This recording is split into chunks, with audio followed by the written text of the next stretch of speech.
बड़बोलापन हो जाएगा। मैं कितनी बड़ी फिल्म बना रहा हूँ, कितनी अच्छी फिल्म बना रहा हूँ, भोजपुरी सिनेमा के लिए ये कितनी ज़रूरी है, ये आने के बाद दिखेगा। ये बोल के ज़रूरत नहीं है पराग पाटिल को कि मैं इतनी बड़ी बड़ी बातें बोल दूँ, ये सचमुच कोई चीज़ की ज़रूरत नहीं है।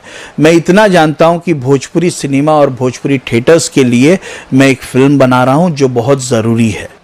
तो दोस्तों, आपको जानकारी के लिए हम बता देना चाहते हैं कि खेसारी लाल यादव जी का फिल्म संघर्ष 2 और पवन सिंह जी का फिल्म हर हर गंगे, जो ये दोनों फिल्म खूब ज़्यादा अभी ट्रेंडिंग टॉपिक पर चल रहा है कि कौन सा फिल्म खूब ज़्यादा चलेगा और कौन सा फिल्म ज़्यादा महंगा है। तो दोस्तों, आपको बता देना चाहते हैं कि जानकारी के लिए कि आप लोग जैसे वीडियो के माध्यम से देखे ही होंगे किस तरह से खेसारी लाल यादव जी के डायरेक्टर जी का कहना है कि कौन सा फिल्म ज़्यादा महंगा और कौन सा ये तो फिल्म आने के बाद ही दिखेगा।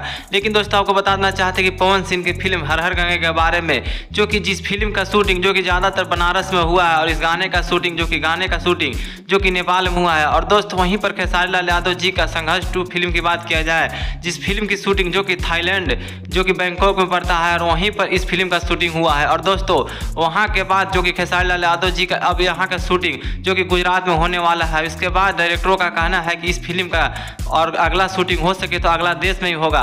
और आप अनुमान भी लगा सकते हैं किस तरह संघर्ष 2 का फिल्म का शूटिंग जो कि अलग अलग देशों में हो रहा है, और पवन सिंह का हर हर गंगे फिल्म का शूटिंग जो कि सिर्फ बनारस में ही हुआ है। तो आप इससे भी अनुमान लगा सकते हैं कि किसका फिल्म ज़्यादा चलेगा और किसका फिल्म कम, आप सोच सकते हैं। लेकिन दोस्तों, आपको जो लगता है आप अपनी राय कमेंट बॉक्स में जरूर बताइएगा कि क्या खेसारी लाल यादव जी का फिल्म सबसे महंगा होगा संघर्ष 2 या फिर पवन सिंह का हर हर गंगे। आप अपनी राय कमेंट बॉक्स में जरूर बताइएगा।